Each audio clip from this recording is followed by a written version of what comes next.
Perfecto. Gracias, Edwin. Buenas noches a Sí, todos. Gracias por estar hoy acompañándonos en este webinar. Bueno, primero quiero comprobar solamente si se ve la pantalla ya, por favor. sí, estamos bien con la pantalla, sale bien la pantalla, está excelente. Perfecto. Bueno, hay algo de lo que no se habla mucho, que es justamente la parte de la implementación de los modelos. Yo ya tengo como 15 años trabajando en este campo y he querido preparar esta presentación debido a que visito muchas empresas. En los últimos años he venido visitando empresas en toda Latinoamérica, un par de años en Argentina, llevo un par de años también en México, en Perú también, bueno, toda mi carrera profesional, y también visitando pues Colombia, Chile, Brasil y Ecuador. Y hay varias cosas que voy encontrando. Entonces, quería hacer esta presentación un poco para hacer una revisión. La verdad es una revisión bastante rápida, es una presentación de media hora. Voy a tocar muy por encima cada uno de estos modos de implementación. Pero no se preocupen porque les voy a dejar la presentación, el material, y sobre todo dentro del material ustedes van a poder encontrar enlaces, las imágenes, todo esto son enlaces, artículos a lecturas que tienen una mayor profundidad, ¿ok? Esto es todo lo que vamos a ver ahora. Y bueno, empecemos aclarando que seguimos teniendo muchísimos retos en analítica. Todas las personas que trabajamos en esto sabemos que hoy en día, a pesar de que estamos en el año 2021, que ya pasaron bueno, más de 30 años que las organizaciones están haciendo este tipo de análisis y tratando de obtener valor de los datos, todavía persisten algunos retos o algunos problemas. Año 2021 y todavía este número nunca va a cambiar. El 80% del tiempo empleado en la preparación de los datos, lo que nos deja un porcentaje muy pequeño, tanto para construir los modelos como para implementarlos y para accionarlos, ¿no? Que es la parte más importante en realidad. Luego hay varios estudios, ya lo hemos visto en alguna charla anterior, tengo una charla en los videos de DMC en la historia, ustedes vayan allá, hemos hablado hace un tiempo de todo lo que son empresas data driven, ahí metíamos un poco más de profundidad en este punto de que la mayor parte de los modelos que se realizan en las organizaciones hoy en día no llegan a implementarse en producción, simplemente quedan como experimentos, ¿no? Y es un porcentaje preocupantemente alto, y no estamos hablando aquí de empresas en Latinoamérica o en países subdesarrollados, estamos hablando globalmente, o sea que, digamos, en las mejores economías también sucede. En la otra charla, por ahí doy un pequeño ensayo, una explicación de por qué se producen estas cosas. En esta sesión vamos a concentrarnos por el tiempo básicamente en implementación de modelos analíticos. Y cuando hablamos de modelos analíticos, esta charla específicamente está centrada en modelos analíticos, es porque estos modelos son diferentes a los proyectos tradicionales de BI, a los proyectos tradicionales de tecnología en general. Los modelos analíticos pues, generalmente tienen una naturaleza aleatoria, probabilística, hay algún componente que tratamos de modelar con respecto a la incertidumbre, y la idea es justamente, ese es el componente importante que hace que la implementación o el accionamiento sea distinto que armar un dashboard, hacer un tablero, o simplemente hacer un análisis ad hoc estadístico o descriptivo, ¿no? Entonces vamos a establecer algunas diferencias para que hablemos un solo lenguaje a lo largo de toda la presentación, ¿no? Y por ahí cuando publiqué esto de implementación de modelos, algunas personas me contactaron y me dijeron, oye, vas a hablar sobre lo que son los pases a producción, y ahí hay un matiz, ¿no? En realidad, cuando hablamos de implementación y lo que hoy vamos a hablar como implementación, en realidad es cómo llevar los resultados de un modelo, cómo dejarlos listos para que puedan tomarse decisiones, ¿sí? Entonces, en esta charla vamos a considerar que un pase a producción, un pase de un entorno de desarrollo al entorno de producción, es una de las formas como se implementa un modelo, pero no es la única, ¿no? Entonces, simplemente para establecer esa diferencia. Entonces, cuando hablamos de implementación es un concepto más genérico y lo vamos a ver a lo largo de toda la charla, y cuando hablamos de pases a producción es algo muy específico, teniendo en cuenta que hay organizaciones donde hay entornos de desarrollo, test y producción, o puede haber varios entornos más como QA u otros adicionales, ¿no? Entonces, primero establezcamos esa diferencia. Por otro lado, implementación y accionamiento. Vamos a hablar bastante de estas dos cosas. Y también un poco me decían, vas a hablar de cómo se obtiene valor realmente de un modelo. Esa parte es súper importante, pero no entra tanto en esta charla. Es un poco, esta charla es un poquito más técnica, pero que sí tiene que ver con la parte del accionamiento, ¿sí? Y en realidad, cómo vayamos a implementar un modelo, en realidad está determinado por todas las acciones o decisiones que vayamos a tomar después de obtener ese valor de los datos, para qué vamos a usar ese modelo en general. Entonces, hay una relación de dependencia. Y a mí me gusta mucho este gráfico. Esta es una de las primeras fuentes que ustedes tienen. Si ven, yo coloco mi mouse encima y me aparece un enlace de un video de YouTube. Entonces, a lo largo de la presentación, la mayoría de imágenes o artículos o archivos que vean en la presentación son hipervínculos que los van a llevar a más material. Porque esto en realidad es como una clase de una maestría, ¿no? De hecho, bueno, lo tengo armado como un curso un poco más largo. Pero quería un poco hablarles en líneas generales de esto. Esta presentación me gustó mucho porque divide lo que es un problema de negocio en dos partes, ¿no? Tiene un framework arriba donde, digamos, hay toda una serie de criterios para entender y definir claramente el problema como problema de la organización, como problema de negocio. Entonces, tiene los procesos de negocio, tiene los flujos de información, tiene todo, pero refiriéndose al problema, ¿sí? Y por debajo tiene todo lo que tiene que ver con los modelos. Hace unas semanas, por ahí, entre algunas publicaciones, intercambiamos opiniones con un gran amigo del BSP acerca de la diferencia entre problemas y casos de uso, ¿no? Y la verdad es que hoy en día en las industrias, muchos analistas de datos, muchos data scientists, muchos equipos de datos están muy enfocados en casos de uso, ¿no? Y no tan enfocados en lo que son los problemas de negocio. Entonces hay como dos niveles, ¿no? El problema de negocio, el problema de que los clientes se vayan, el problema de que no estás ganando suficiente dinero, el problema de que tus promociones no son atractivas, ¿no? Son problemas de negocio en general. Que es diferente a que hagas un modelo de churn, un modelo de segmentación, un modelo de clasificación, un modelo de forecasting, de pricing. Un problema de negocio se puede resolver con varios modelos o casos de uso y viceversa. Un buen caso, un buen modelo podría ayudar a resolver varios problemas de negocio. Entonces acá lo manejan a dos niveles y hay un nivel en el cual se esquematiza la solución, como proceso, y hay otro nivel en el cual es el modelo a implementarse. Entonces, cuando hablamos de la parte de implementación de modelo, estaríamos hablando de la parte de abajo, pero el accionamiento vendría dado por la parte de arriba. Y es muy importante tener en cuenta que debemos conocer claramente el problema y cómo lo pensamos resolver antes de ponernos a construir un modelo. No es algo tan automático. Por ahí tendemos a pensar por los cursos que hemos llevado, por cómo nos enseñan a hacer data science, que es algo que solamente se entra en caso de uso y realmente no es así. ¿Cómo establecemos una diferencia? Bueno, el accionamiento de un modelo de Market Basket, por ejemplo, o recomendación de productos basada en Market Basket puede ser también, ¿no? Aquí hay dos formas de implementar, perdón, dos formas de accionar el mismo modelo.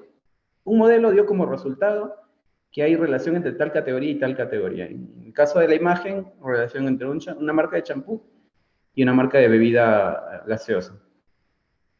Una forma de implementarlo es poner un aviso en el supermercado y empaquetar los productos juntos.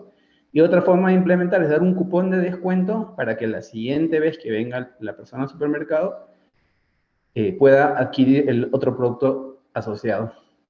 Entonces, fíjense que con un modelo y una forma de obtener resultados, podemos accionar de diferente forma. Y accionar una recomendación también puede ser en la web, poner todas las cosas que vieron otras personas para sugerir que las agreguen al carrito de compra, o lo que hace Netflix, que es, ya viste tal serie, deberías ver esta otra, entendiendo todas las diferencias que hay aquí entre los elementos que tenemos acá, como que en los supermercados la compra es recurrente, en Netflix no necesariamente vas a ver una misma serie otra vez, así que, ¿cómo accionas?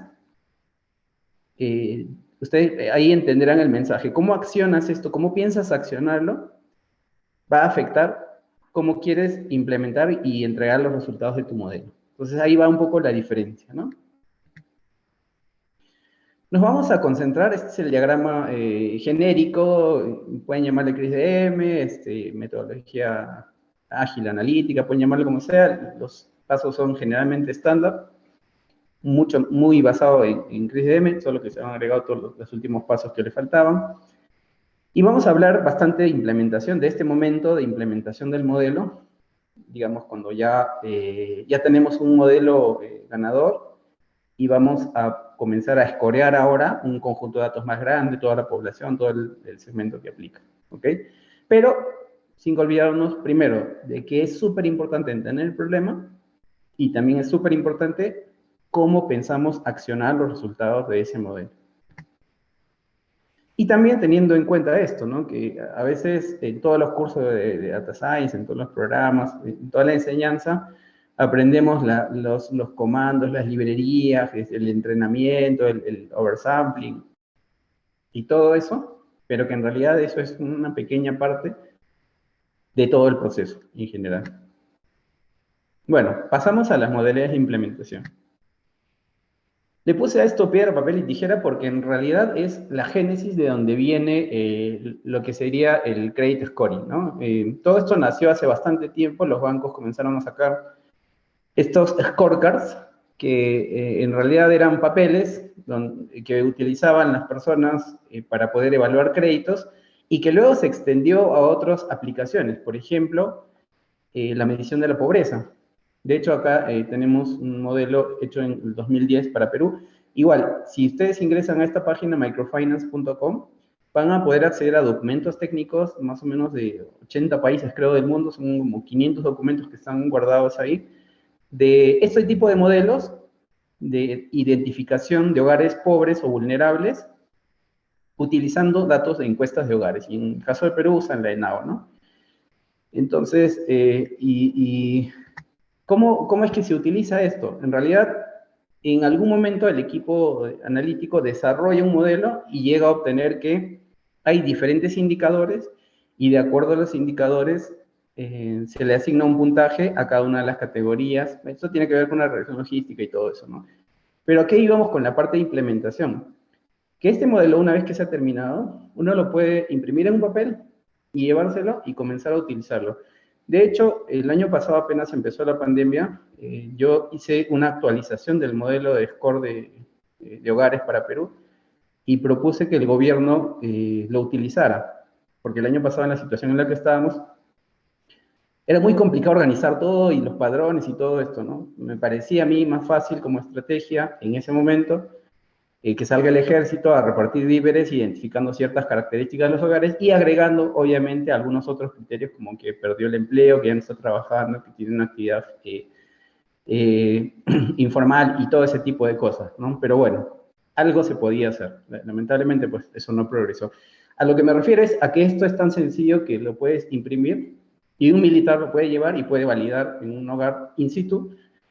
Y eso es una forma de implementar un modelo. O sea, aquí no hay necesidad de ejecutar ni usar una base de datos, ni usar servers, ni nube, ni ninguna de esas cosas, ¿no? Y a veces nos olvidamos de estas cosas que son elementales y que nos ayudan a resolver problemas rápidamente. Entonces, ese era un poco el mensaje, ¿no? Que también existe esto, que no nos olvidemos de que está disponible y se puede utilizar. También se pueden hacer modelos en Excel. Aquí les muestro el libro de un gran amigo de Argentina, Julio Rodríguez Martino, que hizo un libro muy interesante de cómo desarrollar modelos en Excel, ¿no? Y bueno, hay varias formas, y yo acá por ahí les traigo el mismo ejemplo de scorecard que podía hacerse en papel, que se puede también implementar en Excel. De hecho, esto yo lo he visto funcionando bastante porque en los años 2000, alrededor de los años 2000, cuando todavía pues no había tanta tecnología de las apps ni nada de eso, las personas que evaluaban créditos en las sucursales o en las oficinas de atención a los clientes podían tener un archivo Excel y hacer exactamente lo mismo. Para no tener que hacerlo en un papel, puede hacer un Excel y que se calculaba el score para ver si le aprobabas o denegabas una tarjeta o un crédito a un cliente. Entonces, eso también todavía existe y también, yo esto más que nada lo doy porque son alternativas para cierto tipo de casos. Entonces, estamos hablando un poco de la historia, de que esto es algo antiguo, pero que también puede servir para pequeños negocios, para pequeñas industrias que todavía no están usando el poder de la analítica, ¿no? Entonces acá esto es otro mensaje también, que estamos pensando un poco mucho en la gran industria, pero a veces hay cosas de estas que nos salvan también. Y de la misma forma como se puede operacionalizar un scorecard, se puede también construir un modelo de regresión lineal o logística en Excel también. Y de hecho, más que de eso trata el libro que tenemos de Julio, ¿no? Entonces, no olvidar eso. Y bueno, luego voy a mostrar un ejemplo donde vamos un poco más a profundidad. En el tiempo luego llegaron lo que son las implementaciones en SQL, en lenguaje SQL, ¿no? Entonces, alguien hacía un modelo sencillo, en los 2000, 90, hasta antes de 2010, creo. La gran mayoría de los modelos en las organizaciones eran o árboles o regresiones. Las redes neuronales, la verdad que nadie ni confiaba ni quería oír de ellas, con lo cual era muy sencillo implementar en SQL. Y acá, esta es otra cosa que hoy en día veo que se olvida mucho, ¿no? Los chicos, como ya en sus cursos, en sus capacitaciones, vieron que les enseñaron a hacer una regresión en determinado lenguaje, entonces se llevan una cantidad de información a un servidor con ese lenguaje particular, con las librerías en particular, y cuando se va a implementar esto en modo productivo, digamos, se comienzan a llevar toda la información de la base completa de clientes a ese servidor y sobrecargan ese servidor haciendo un proceso que podría ser hecho en el mismo servidor si el servidor tiene un SQL cualquiera, ¿no? Esto es otra cosa que también, o sea, más que nada traigo esto porque he visto muchísimos casos, hoy en día muchísimos casos, de empresas y organizaciones donde se están llevando información a la nube o a un servidor grande que se compraron para el servidor analítico del equipo de Data Science para ejecutar una regresión en un lenguaje que no, digamos, no está diseñado para ejecutar un proceso de una regresión, pues, no sé. Igual es rápido, ¿ya? No demora tanto, pero sería mucho más rápido si esa regresión se transforma en una sentencia SQL y se puede... Es que esto además trae ventajas, porque si lo ejecutas en SQL, los resultados los guardas directamente. En cambio, si te los llevas a otro lado, los tiras a la nube, es más difícil, la gente se olvida o dice, no, ya la tengo allá, tengo el resultado, lo mando a la campaña y se olvida de traerlo luego a la base de datos de modelos donde deberían guardarse los resultados. Con los árboles de decisión pasa lo mismo. He visto un montón de casos en los que el resultado final ganador, el modelo ganador es un árbol, y también se llevan 10 millones de registros a la nube o al servidor del lenguaje y ejecutan ahí, viniendo la información de una base de datos donde puede implementarse también ese árbol de decisión. Aquí les dejo una conferencia dictada por el gran Carlos Gil Bellosta de España, donde habla de un caso en PayPal. Fíjense, esta publicación es de marzo del 2021, y bueno, Matt Lerner, un ex trabajador de PayPal, desarrolló un proyecto allá, y uno pensaría, PayPal es una empresa, pues, que tiene años de años en el mundo digital y que tiene todo el dinero como para hacer Machine Learning Ops y un montón de cosas, pero fíjense que han resuelto un problema de 100 millones de dólares de fuga de clientes utilizando SQL y Excel. Entonces, esto es muy polémico. Revísense la charla de Carlos, no quiero spoilearles mucho. El mensaje rápido es, con poco se puede hacer bastante. No es necesario irse al rocket science, al deep learning, al triple learning, para generar resultados valiosos para el negocio.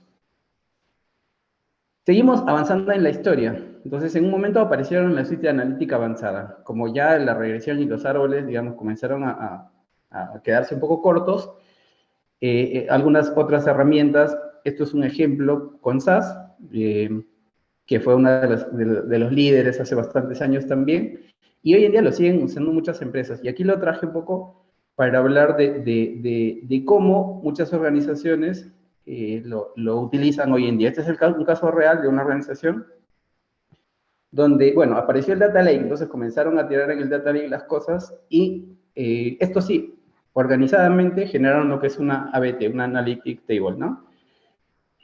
Hasta ahí estamos bien, pero ¿qué es lo que pasaba? Que esta información luego se llevaba como, se exportaba a través de archivos de texto a Enterprise Guide para hacer los queries, las transformaciones, Luego, una vez que ya se había terminado el archivo maestro, se llevaba la ABT completita, ya bien modelada, se llevaba a Enterprise Miner para construir el modelo analítico. Y acá fíjense que el Data Lake es producción, pero todo el resto del circuito, porque acá estamos hablando de una organización, esta es una organización que factura billones de dólares al año, sin embargo, su mundo analítico estaba totalmente fuera del entorno productivo. O sea, había un entorno, que era el entorno SAS, y ahí se hacían los modelos, se desarrollaban los modelos, y ahí se ejecutaba el scoring ahí mismo, y los resultados se tiraban como archivos de texto para el CRM, para el call center y para la gestión de campañas. Siento que hay un montón de gente acá en el público que puede, o sea, si cambian el nombre de SAS por cualquier otra herramienta, están viviendo la misma realidad. De tener un data lake, armar por ahí alguna super tabla origen para los modelos, pero luego la continuación, o sea, primero, los modelos no están en producción, segundo, no hay trazabilidad, tercero, los resultados de los modelos no se devuelven o no se están guardando en un lugar donde puedan luego otra vez ser consultados. Y ahí, bueno, toda una serie de cosas que desencadenan eso. ¿Cómo se optimizaría algo como esto? Pues tener una base de datos con una capacidad distinta a la Data Lake, porque el Data Lake está genial para tirar data histórica, resumida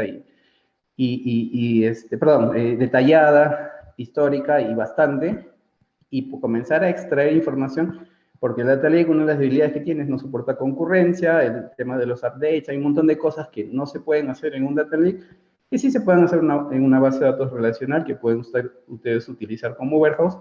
Y acá entramos en un modo de trabajo donde sí se puede armar una ABT, pero aquí en el entorno donde todo el mundo lo pueda leer, donde todo el mundo pueda concurrir sobre lo mismo, que esto a través de SAS o a través de cualquier otra herramienta pueda ser extraída la información de muestra para hacer un modelo, pero el modelo ahora bajaría como un script C, Llama o PMML, ya vamos a hablar un poco de qué es PMML, para que directamente en la base de datos, utilizando ahora sí un entorno productivo, se pueda ejecutar el modelo y se puedan guardar los resultados del modelo en este entorno productivo y de ahí compartirse a toda la organización.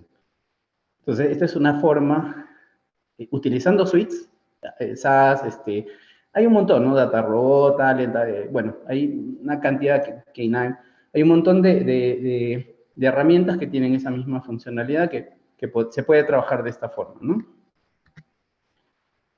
Seguimos en la evolución y claro, como muchas organizaciones decían, oye, yo me compré determinado software y la verdad es que el lenguaje que utiliza ese software, como que si yo me quiero cambiar de solución, estoy complicado porque o quiero hacer que interactúen distintas soluciones, se me complica, ¿no? Entonces, ¿qué pasó? Aparecieron los formatos estándar. Y estos formatos estándar están basados, PMML está basado en XML y el resto están basados, la mayoría, en JSON, ¿no? Entonces, el modelo se guarda como un paquete, pero estandarizado, y esa es la diferencia con una aproximación que vamos a ver a continuación. Y ese paquete estandarizado se puede utilizar ahora también lo mismo, como lo estamos viendo anteriormente. Aquí, esto sería uno de estos formatos para poder llevarlo a un entorno productivo donde se ejecuten los modelos. Aquí también las imágenes los llevan ustedes a revisar material donde se profundiza y se explica qué es cada uno de estos.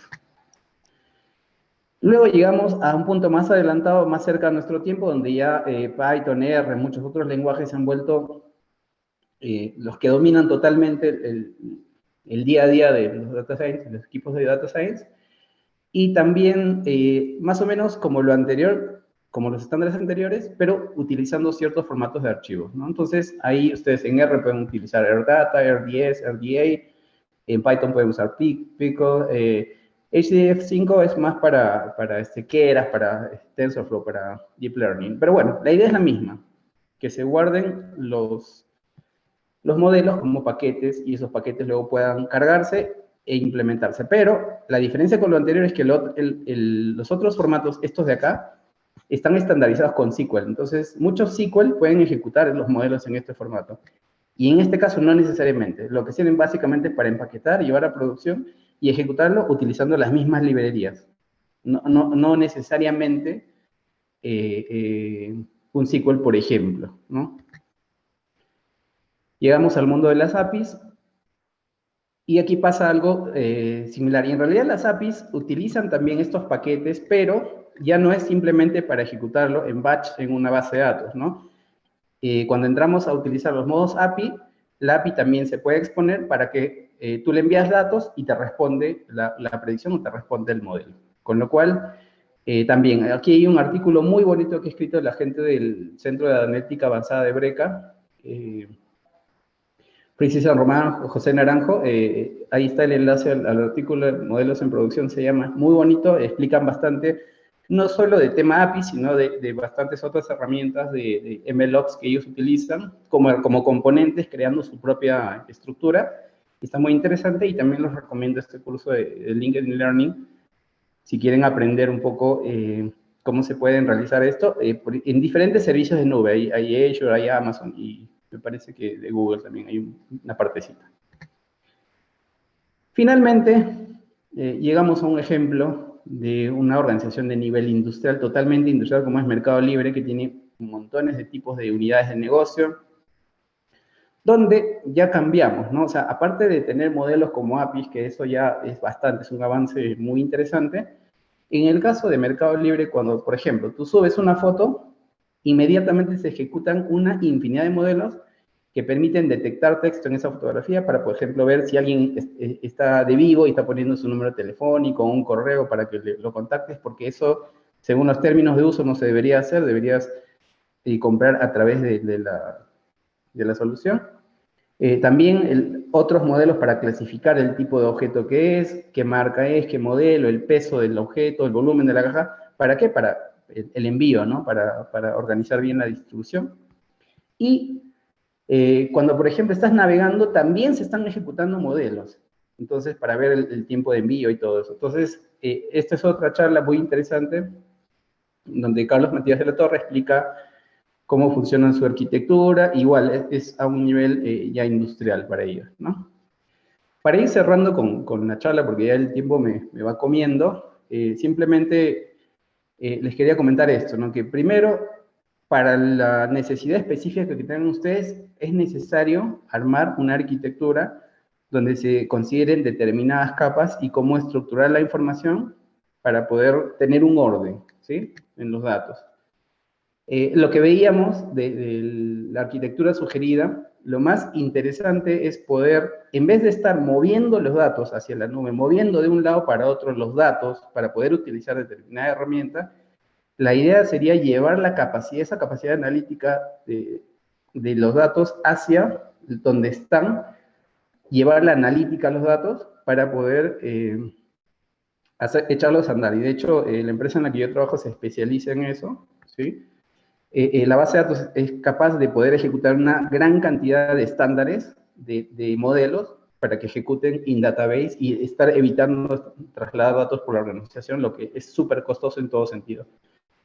Otra recomendación más, utilizar lo que se llaman los Enterprise Feature Stores, que en realidad en vez de estar construyendo un pipeline para cada modelo, cada vez extrayendo datos de todas las fuentes, armando un tablón para un modelo, para otro modelo, haciendo ese proceso, y que esto nunca se consolida, pues diseñar un modelo de datos que permita alimentar distintos modelos desde un punto de vista y que a la vez el resultado de estos modelos regrese a esa base de datos, lo que sería un data mart de modelos, ¿no? Estrategias Champion Challenger, y esta es otra cosa, ¿no? Es muy común que hoy en día las áreas analíticas hagan 20 modelos, elijan el mejor y ese se va a producción, y la idea aquí es, bueno, escoge 4 o 5, que esos 5 se vayan a producción, y en la vida real, tú fíjate cuál de los modelos es el que en el mundo real, con los datos a futuro, va teniendo mejor performance. Eso es una idea muy interesante que veo que muy poco se implementa, porque también requiere de bastantes cosas. Como conclusiones, bueno, acá tengo un cuadro esquemático donde hay una comparación, y bueno, hay distintas situaciones en las cuales conviene usar cada tipo de implementación. En algunos casos, las modalidades más antiguas o más tradicionales pues son bastante sencillas, fáciles de implementar, pero también tienen ese otro tema, ¿no? La medición del performance de modelo y todo eso es algo que se pierde completamente. Y cuando vamos avanzando en tecnología, llegamos a lo que son unas arquitecturas bastante complejas y que pueden tener una buena gestión de metadatos siempre y cuando simplemente un Enterprise Feature Store, un repositorio de modelos, cuando se guarden los metadatos para poder seguir mejorando este proceso. 3 mensajes finales. La implementación de modelos es importante, pero no dejar de lado lo que es más importante todavía, entender claramente el problema y qué acciones esperamos tomar con el modelo para elegir la implementación correcta. Segundo mensaje, sin metadatos y organización, sin guardar esos resultados de modelos, sin centralizar esa información para mejorar los modelos, no se puede mejorar. Y último mensaje fuerte, modelo que no se acciona, no agrega ningún valor. Eso sería todo, les agradezco mucho por el tiempo, por ahí tenemos quizás espacio para una pregunta. Igual yo pienso hacer alguna otra conferencia o algún curso para profundizar alguno de estos temas y por supuesto ustedes van a encontrar bastante información y profundidad sobre esto en el programa que estamos lanzando y que pasamos ahora más tarde a hacer el sorteo de las becas. Muchísimas gracias. Muchas gracias, Luis, por tu presentación interesante, la manera en la cual nos has ejemplificado con tu experiencia la puesta en producción de los modelos analíticos, y es algo que justamente las empresas requieren mucho en este tiempo en el cual la ventaja competitiva, hay mucha competitividad en las empresas y que cada empresa necesita justamente generar valor en los datos y poder generar monetización en los mismos, ¿no? Acá hay una pequeña pregunta para poder un poco contextualizar lo que has venido comentando. Preguntan, ¿no? ¿Cuál es el tiempo promedio para poder productivizar un modelo? ¿Qué comentarios podrías tener al respecto en general, Luis? Según Gartner, en general, y las empresas más avanzadas industrializadas se toman entre 6 y 9 meses desde ideación, entre entender el problema, hasta accionar el modelo. Estamos hablando no solamente del tiempo de construir, de extraer los datos, de validar, sino en general. O sea, ese time to market, y es demasiado largo, nosotros en consultoría tratamos de bajar eso a 2 semanas o 3 semanas, desde juntarnos con el negocio para entender el problema, hasta decirle, mira, acá estás comenzando a ganar plata, porque ahí está también la diferencia, ¿no? En el time to market. ¿Y cómo se hace? Eso no es magia. Básicamente es organizar bien todos los elementos que tienes a la mano, y eso también, ¿no? No es comprar alguna cosa que sea excesivamente cara. Es simplemente reutilizar lo que ya tienes para obtener valor rápido. Ahí acabo de dejar un comentario con un enlace a una encuesta. Las slides, con todos los enlaces, con todos los vínculos, la pueden ustedes conseguir ahí, nada más respondan la encuesta y al final de la encuesta está el enlace donde pueden descargar la presentación.